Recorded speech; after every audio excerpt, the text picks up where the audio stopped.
Hello and welcome to this week's episode of CBTV.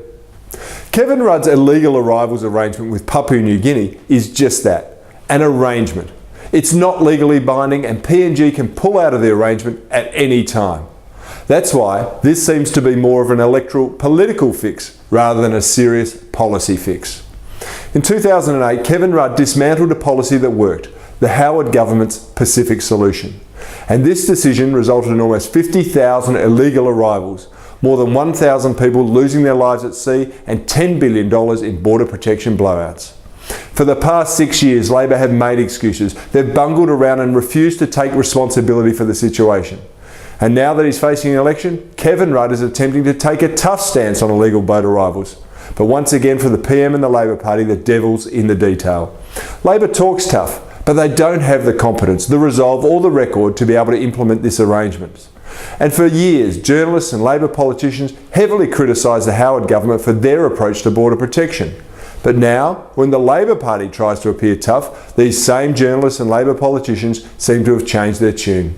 Andrew Bolt summed it up well yesterday with a headline, "For many on the left, it's not the principle, but the side."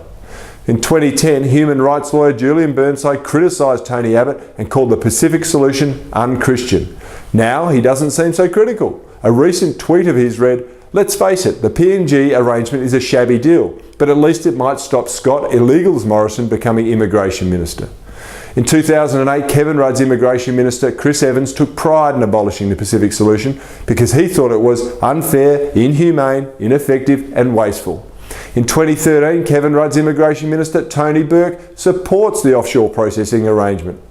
And within 3 months, Labor Senator Doug Cameron went from criticising Manus Island to saying that, and I quote, "using Manus Island is consistent with the Refugees Convention." In his first term as PM, Kevin Rudd was responsible for putting the people smugglers back in business, and to this day he refuses to take responsibility for this massive blunder.